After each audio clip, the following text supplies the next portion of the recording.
Hi everyone, welcome back to Shine Red classes. कैसे हैं आप सब? First of all good evening to everyone. मुझे उम्मीद है कि आपको क्लासेस समझ में आ रही होंगी। आज की इस क्लास में हम शिक्षण अधिगम का जो आपका एजुकेशन पेपर 2 है 50 नंबर का, उसका मॉडल पेपर दूसरा देखेंगे। पहला हमने कर लिया है। आप शालिनी रेड क्लासेस बने हुए, लाइक शेयर सब्सक्राइब बिल्कुल ना भूलें। अगर आपको यह वीडियो अच्छा लगता है तो ठीक है, बिल्कुल भी देर नहीं करते, चलिए बढ़ते हैं अपने पेपर की तरफ। बहुविकल्पी प्रश्न से हम शुरुआत करते हैं। ये देखिए, पहला क्वेश्चन आपके सामने सूक्ष्म शिक्षण से है, माइक्रो टीचिंग से दिया है, आपके सिलेबस में है, मैंने भी आज चूज किया हुआ है। देखिए, सूक्ष्म शिक्षण है। सूक्ष्म शिक्षण, माइक्रो टीचिंग क्या है? What do you mean by micro teaching? अवश्रेणीय शिक्षण है, प्रभावशाली शिक्षण है, मूल्यांकन शिक्षण है कि वास्तविक शिक्षण है? 4 ऑप्शन दिया है। सभी लोग कमेंट करके बताएंगे। मैं वक्त देती हूँ आपको, देख के सोच के समझ के आंसर करिएगा कि सूक्ष्म शिक्षण क्या है। Which option is best for this question?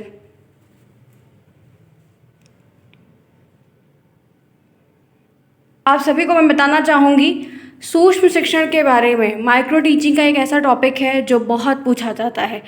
आपसे यह प्रश्न 1-2 नंबर में पूछ लेगा, टाइम्स का इंटरवल है वो भी आपसे पूछ लेगा। ध्यान रखिएगा, काफ़ी इंपॉर्टेंट टॉपिक है।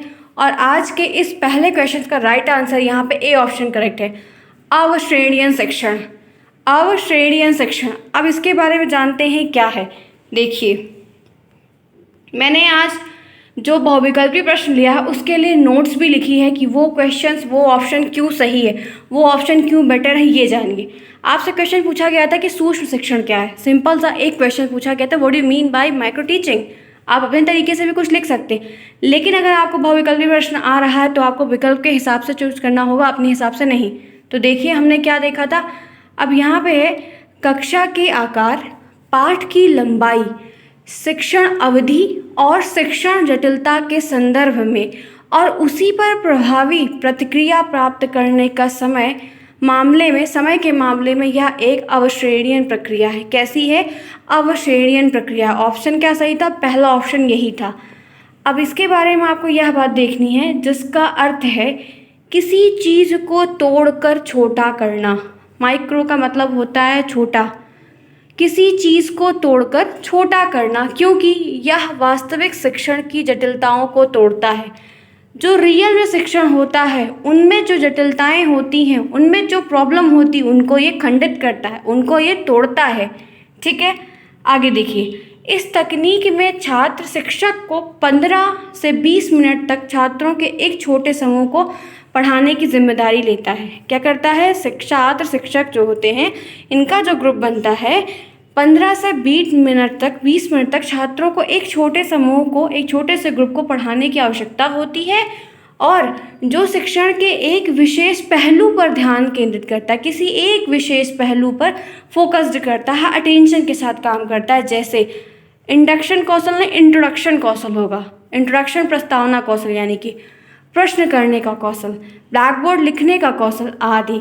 आपको मोटा मोटा एक बात माइक्रो टीचिंग से यह समझ के चलनी है कि माइक्रो टीचिंग का मतलब क्या होता है कि आपको किसी एक ही पक्ष को लेकर, किसी एक विशेष टॉपिक को लेकर खड़े होना है, सामने सभी के अपनी बात को समझाना है, एक कौशल का यूज़ करके। एक कौशल को आज आपको जैसे प्रस्तावना कौशल ही लेना है, उसी के बेस पे आपको प्रशिक्षण करना होगा, शिक्षण करना होगा, बहुत ही शॉर्ट ड्यूरेशन में करना होगा और चीज़ों को तोड़ तोड़ के कम मिनट में पूरा ख़त्म भी करना होगा। यही यह स्किल होती है। आगे चले, नेक्स्ट दूसरा देखिए। अब इसके लिए चलिए पहले आप एक डायग्राम देख लीजिए। ये है प्लान पहला, ये है पढ़ाना दूसरा। ठीक है, पुनर्योजना जो आपकी योजना बनती है वो है योजना बनाना, फिर पाठ आपका, फिर फीडबैक। यहाँ पर मैंने पाठ पढ़ा दिया, अब आपको फीडबैक मिलेगा, प्रतिपुष्टि मिलेगी। फिर आप दोबारा जो है, जैसे यहाँ पे कुछ कमियाँ रह गई, आपको बताया गया, आपने एक कौशल का यूज़ करके कोई चीज़ पढ़ाई, जो वहाँ पे एनालिसिस कर रहे थे, जज कर रहे, उन्हें बताया अच्छा बेटा ये नहीं, ये गलती थी, ये चीज़ नहीं, आपको ऐसे करना। आप दोबारा योजना बनाए, रीप्लान किए, फिर 5वें स्टेप में आप दोबारा पढ़ाए, उसके बाद फिर आपको दोबारा फीडबैक मिला। समझ में आई बात? आपको अगर सूक्ष्म शिक्षण से कोई भी टॉपिक पूछता है तो यह फिगर बनाना कोई भी नहीं भूलेगा। अगर आपको नंबर गेन करना है एक अच्छे तरीके से, जो कॉपी तो सभी बच्चे लिखेंगे, यूनिक क्या रहेगा, अर्थ तो सब बच्चे वही लिखेंगे, अलग क्या रहेगा, तो अलग जो बच्चा नंबर गेन करता है वो यही स्किल होती है। समझ में आई बात? क्लियर है? आगे देखिए, इसीलिए हम यहाँ निष्कर्ष निकाल के कह सकते हैं कि सूक्ष्म शिक्षण अवश्रेणीय शिक्षण है। क्लियर? आगे चलते हैं नेक्स्ट। दूसरा देखिए, सूक्ष्म शिक्षण के भारतीय प्रतिमान में कुल कितना समय लगता है? बहुत बढ़िया प्रश्न है, किसी का गलत नहीं होना चाहिए। 2018 के दिसंबर का टेट या 19 का दिसंबर का, एग्जैक्ट नहीं याद है, ये क्वेश्चन आया है, शायद 7वां 8वां क्वेश्चन है, बाल विकास के सेट का क्वेश्चन है। ध्यान रखिएगा, गलती कोई भी नहीं करेगा। जो चीज़ मैं करवाती हूँ उतना मैं गारंटी लेती हूँ कि मैं वो आपके डीलेट टेट सुपर टेट सबके लिए तैयार करवाती। फिलहाल आज का ये जो टॉपिक है, आपका एग्जाम नज़दीक है तो ये आपके सिलेबस से इंक्लूडेड है, शिक्षण अधिगम में दिया गया है, कोई नहीं मना कर सकता है कि नहीं दिया गया है। ठीक है, मैंने भी पढ़ाई की है। देखिए अब आपको क्या पूछ रहा है कि सूक्ष्म शिक्षण के भारतीय प्रतिमान में कुल कितना समय लगता है। टोटल समय आपको बताना 30, 40, 36, 1 मिनट और होगा, ये 45 मिनट। 4 ऑप्शन दिया, बताइए फटाफट बताइए। क्वेश्चन सब मैं भाग भाग के नहीं करवाऊंगी यार, क्योंकि जो पढ़िए सॉलिड पढ़िए, दमदार पढ़िए, ऐसे हवा में नहीं। बताइए क्या होगा सूक्ष्म शिक्षण के भारतीय प्रतिमान का कुल समय। आप सभी को बताना चाहूँगी राइट आंसर 36 मिनट है। अब यह 36 मिनट कैसे है, इसके लिए भी मैंने एक नोट लिखी हुई, वो भी देखते हैं। देखिए, शिक्षण 6 मिनट का, ठीक, आपको फीडबैक जो मिला वो 6 मिनट का, दोबारा आपने योजना बनाई 12 मिनट लगा, दोबारा आपने पढ़ाया 6 मिनट लगा, दोबारा आपको फीडबैक मिला 6 मिनट लगा। सबको जोड़ लीजिए, टोटल कितना हुआ? 36 मिनट। कितना हुआ? 36 मिनट। समझ में आ रही है बात? फिर से देखिए, आपने पढ़ाया 6 मिनट, आपको फीडबैक मिला 6 मिनट, आपने दोबारा पढ़ाने की कोशिश की या आपको दोबारा पढ़ाना है 12 मिनट लगा। मतलब आपने पूरी योजना बना ली, अब आप फिर पढ़ा रहे हैं तो 6 मिनट लग रहा है, अब आपको फिर फीडबैक मिल रहा है, फिर 6 मिनट लग रहा है। सबको जोड़ेंगे तो 36 मिनट होगा। भारतीय मान कितना है? 36 है। ठीक है, कोई दिक्कत? आगे चलें? नहीं होनी चाहिए, उम्मीद कर सकती हूँ। नेक्स्ट देखिए, अब मैंने वही डायग्राम हिंदी में भी ले लिया है, जिसको दिक्कत थी मान लीजिए। ठीक है, कोई भी गलती नहीं की। ये यहाँ पे योजना आई, ये यहाँ पे शिक्षण आ गया है। ठीक है, यहाँ पे एक प्रतिपुष्टि ये यहाँ पे रह गई, फिर पुनः योजना हो गई है, पुनर्योजना के बाद पुनः शिक्षण, फिर पुनः प्रतिपुष्टि। ये है सूक्ष्म शिक्षण की साइकिल, ये है माइक्रो टीचिंग की साइकिल। कोई दिक्कत नहीं होनी चाहिए। नेक्स्ट, निम्न में से किस कौशल में पूर्व ज्ञान का प्रशिक्षण आता है? ऐसा यहाँ पे 4 ऑप्शन दिया है। इन चारों कौशलों में कौन सा ऐसा कौशल है जो पूर्व ज्ञान, पीछे का ज्ञान जो आपने पहले पढ़ा है, उसका प्रशिक्षण आता है? प्रदर्शन में, प्रस्तुति में, उद्दीपन, परिवर्तन में या समापन में? 4 ऑप्शन दिया है, कौन सा ऑप्शन करेक्ट होगा? तीसरे के लिए फटाफट, निम्न में से किस कौशल में पूर्व ज्ञान का प्रशिक्षण आता है? तो कोई भी गलत नहीं करेगा। बहुत बढ़िया प्रश्न है आपका। कोई टॉपिक तो मजबूत होना चाहिए। फटाफट बताइए राइट आंसर क्या होगा। आप सभी को बताना चाहूँगी, तीसरे का राइट आंसर बी ऑप्शन है, प्रस्तुति कौशल। प्रस्तुति कौशल। अब देखिए इसके बारे में, पिछले ज्ञान का परीक्षण प्रस्तुति कौशल के अंतर्गत आता है। ठीक है, इस कौशल में शिक्षक, टीचर विद्यार्थियों के पिछले ज्ञान का परीक्षण करके उनसे प्रश्न पूछता है। सही बात है, आपको कितना पता है उसकी जानकारी जब टीचर लेगा तभी उसके आगे जोड़कर आपको पढ़ा पाएगा। करेक्ट। शिक्षक खोज अधिगम को प्रोत्साहित करके बच्चों को अपने अनुभवों से जोड़ता है। शिक्षक खोज अधिगम मतलब उसने पहले आपके पूरे जांच कर ली, परीक्षण कर लिया, अब वो आपको प्रोत्साहित कर रहा है, बच्चों को प्रोत्साहित कर रहा है और अपने अनुभव से, टीचर अपने एक्सपीरियंस से आपको जोड़ रहा है। समझ में आ रही है बात? नेक्स्ट देखिए, शिक्षक उनके पिछले ज्ञान को सक्रिय करके उन्हें नए अध्याय से जोड़ने का प्रयास करता है। टीचर क्या करता है, जो आपका पिछला ज्ञान था उसके आपको जोड़कर, एक्टिव कर नए चीज़ों में जोड़ने का पूरा प्रयास करता है। समझ में आ रही है बात? क्लियर है? आगे बढ़ते ही नेक्स्ट देखिए, 4th देखिए, यदि एक शिक्षक कक्षा में एक छात्र को समस्याग्रस्त पाता है तो उसे क्या करना चाहिए? आप टीचर हैं, आपकी क्लास है, आप प्राइमरी मास्टर बन गए, एक बच्चा समस्याग्रस्त है, अब आप उसके लिए क्या करेंगे? क्या उचित होगा? ऑप्शन देखिए, बच्चे को तत्काल घर वापस भेज देंगे, अरे तुम जाओ, नज़रअंदाज करेंगे, ध्यान नहीं देंगे, बच्चे को हमेशा मारते रहेंगे, दंड देते रहेंगे, गलती कोई और, कोई बेचारा पीटे वो, बच्चे को परामर्श प्रदान करना चाहिए, क्या करेंगे? एक ही ऑप्शन बेस्ट है, आप सभी को दिख रहा है, बच्चे को परामर्श प्रदान करना चाहिए। ठीक है, समझ में आई बात? क्लियर है? समस्याग्रस्त हो या कोई भी चीज़ का हो, कुछ भी अगर हो, ऐसी कोई है तो कोई भी प्रॉब्लम है तो आपका दायित्व बनता है कि आप उसको जितना हो पाए उतना सपोर्ट करें। क्लियर है? आगे चलें, नेक्स्ट देखिए। अब इसमें भी कुछ बातें हैं वो देख लेते हैं। उपयुक्त परिस्थिति में शिक्षक को बच्चों को परामर्श प्रदान करना चाहिए, क्योंकि इससे शिक्षक को इस प्रकार की मदद करेगा, मतलब टीचर कैसे बच्चों की मदद करेगा, बच्चे के प्रति अधिक सतर्क रहें, ठीक है, देखते रहें, उनकी देखभाल भी करें। देखभाल का मतलब ये नहीं कि उनको नहलाए धुलाए, मतलब पूरा जितना केयर करना, जितना जिम्मेदारी स्कूल में 5 घंटे गए थे उसका तो रोल पूरा प्ले करना होगा आप सभी को। बच्चों की समस्या की जड़ को पहचानें, जो प्रॉब्लम है उसकी जड़ तक जाओ। आप जड़ ही दूर करोगे, जड़ में ही रोग खत्म करोगे, तभी आपका पेड़ अच्छा फल देगा। वरना पेड़ फल तो दे देगा लेकिन कड़वा निकलेगा, कीड़ा निकलेगा उसके अंदर का, तो आप क्या करेंगे? इसीलिए आप जड़ पे पहुँचो। यह बेहतर रूप से बच्चे के अस्वीकार व्यवहार से संबंधित होता है, जिसको आप नहीं स्वीकार पा रहे हैं कि नहीं, अरे यार अजीब सा, एक बार में सबका मन हट पीछे हो जाता है। लेकिन आप टीचर हैं तो आपको अपना दायित्व तो करना होगा। सही तरीके से सही मार्गदर्शन के साथ बच्चे की सहायता करें, उसकी मदद करें। अतः यह निष्कर्ष निकाला जा सकता है कि यदि शिक्षक कक्षा में एक समस्याग्रस्त बच्चा पाता है तो उस बच्चे को परामर्श प्रदान करना चाहिए। ये एक शिक्षक का दायित्व है, ठीक है। अपनी रिस्पॉन्सिबिलिटी से पीछे जो हटते हैं वो बुज़दिल होते हैं। इस बात को ध्यान रखिएगा हमेशा, हर लाइफ में, आप चाहे जिस भी स्टेज में हो। समझ में आई बात? क्लियर है? आगे चलते हैं नेक्स्ट। 5th देखिए, बार बार बच्चों को या तो सज़ा से बचने या तो इनाम पाने के लिए सीखने की गतिविधि में संलग्न होने के लिए कहना। मतलब क्या कह रहा है कि आप बार बार बच्चे को एक हिंट देते रहो कि अगर तुमने नहीं किया तो तुमको मारेंगे, और अगर तुमको इनाम पाना है तो ये चीज़ करना है, ठीक है। इनाम पाना है तो ये चीज़ करना होगा आपको। समझ रहे हैं आप? यही आपसे क्वेश्चन है। अब आप देखिए, आप अगर ऐसा करेंगे तो क्या होगा? उनकी जो बाहरी प्रेरणा है वो कम हो जाएगी, जो एक्सटर्नल मोटिवेशन है वो कम हो जाएगा, उनकी जो इंटरनल प्रेरणा है वो बढ़ जाएगी। अगर आप उनको ऐसा कुछ बताएंगे, या तो अगर तुम करो नहीं तुम्हें सज़ा मिलेगी, या तो तुमको इनाम मिलेगा, गिफ्ट मिलेगा, ठीक है। बच्चों को प्रदर्शन लक्ष्य के बजाय महारत पर ध्यान केंद्रित करने के प्रोत्साहित करें कि तुमको एकदम अवार्ड मिलेगा, राजा बन जाओगे तुम क्लास के, एकदम मॉनिटर बन जाओगे, जिसको मर्जी उसको नचाओगे।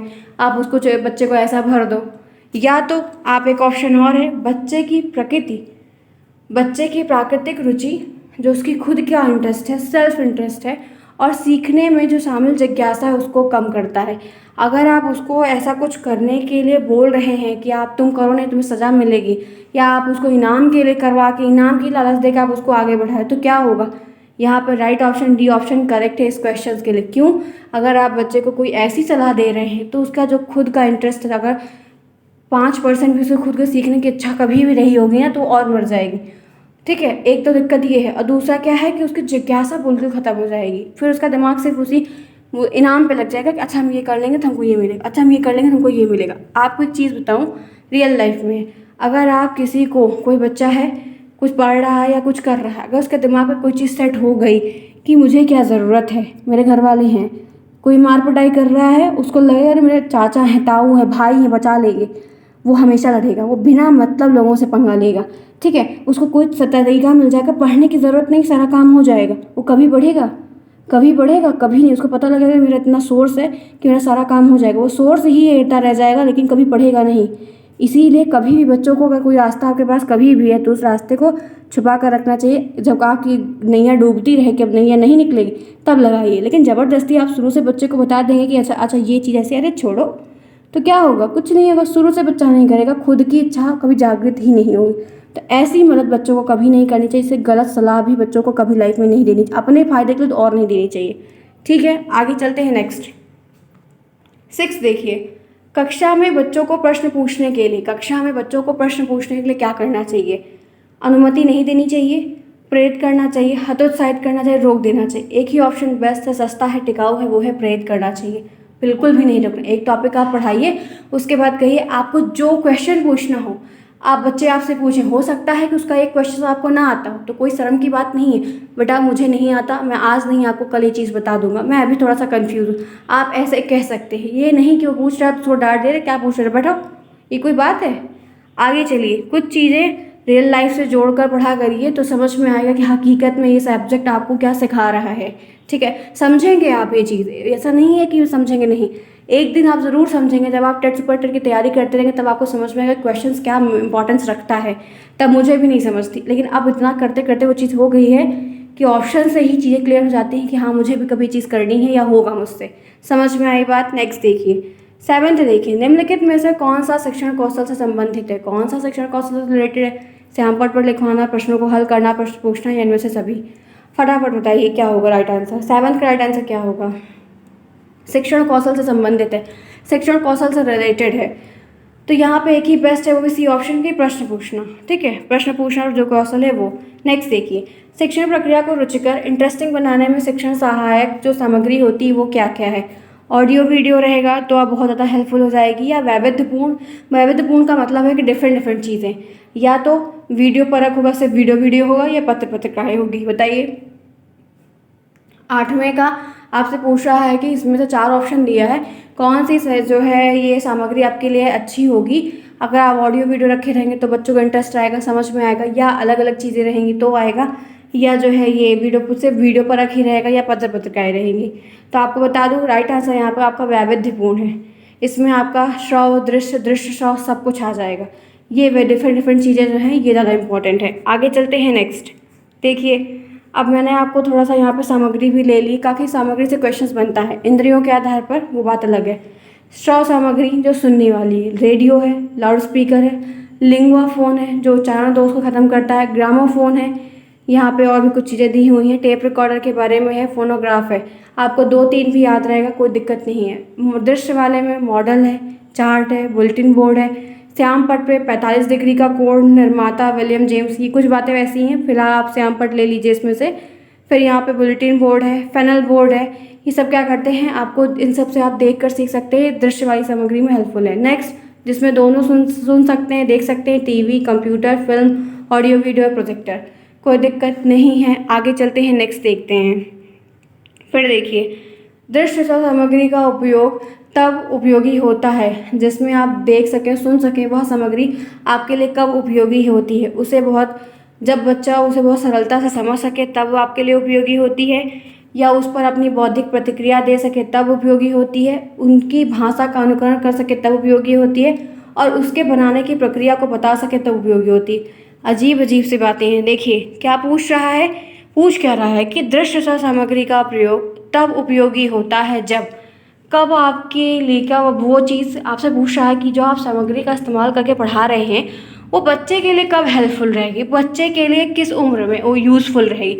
हर एक चीज़ जो यूज़फुल है, समान है तो यूज़फुल है, लेकिन वो यूज़फुल एक एज के हिसाब से ना, पड़ाव आता है ज़िंदगी में उसके हिसाब से है। तो बताइए क्या करेंगे?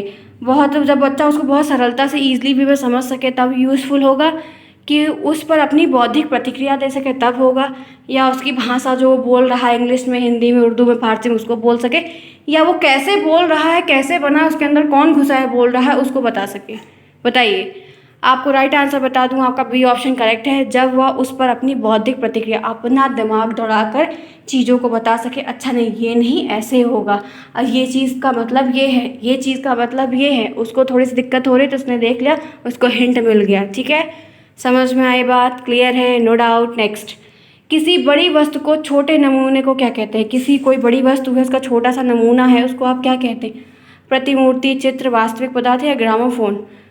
समझ रहे हैं ना, कोई एक बड़ी सी वस्तु है, आप उसको वही सेम चीज़ को, सेम प्रोडक्ट को छोटे रूप में दिखा रहे हैं, छोटे रूप में लेकर प्रेजेंट कर रहे हैं, तो क्या कहेंगे? राइट आंसर पता है? बहुत बढ़िया क्वेश्चन है वैसे।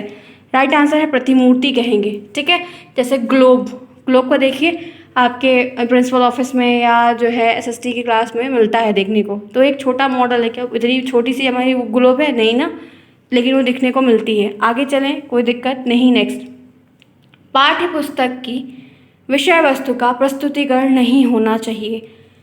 पाठ्य पुस्तक आपकी जो है सिलेबस का जो बुक है, उसका जो विषय वस्तु है, पूरा कंटेंट है, कैरिकुलम है, उसका प्रेजेंटेशन नहीं करना चाहिए। प्रस्तावना कौशल का प्रयोग करते समय प्रस्तुतिकरण बहुत अच्छा इंपॉर्टेंट चीज़ है। कभी आप ये कोई चीज़ पढ़ाने जा रहे हैं, कुछ भी कर रहे हैं, तो आपको उसके बारे में पहले समझाना चाहिए। ये नहीं कि आप क्लास में जाओ, किताब उठाओ, शुरू हो जाओ, नहीं। इसके समय जब आप ये चीज़ कर रहे हैं तो आपको क्या नहीं करना चाहिए, क्या नहीं। ज्ञात से अज्ञात की ओर इसका इस्तेमाल करना चाहिए, कठिन से सरल की ओर जाना चाहिए, कि सरल से कठिन की ओर, कि स्थूल से सूक्ष्म की ओर। शिक्षण सूत्र आपके यही है ना, क्यों? शिक्षण सूत्र ऐसे ऊपर ऊपर से थोड़ी पूछता है, थोड़ा दिमाग लगाना पड़ता है ना। बताइए क्या होगा राइट आंसर। आप सभी को बताना चाहूँगी कठिन से सरल की ओर यहाँ पे नहीं, आप पहले टफ टफ चीज़ें बता दो, उसके बाद आप सरल की तरफ बढ़ाओ। जैसे आप कठिन शुरुआत करोगे बच्चों को नींद आना शुरू हो जाएगी।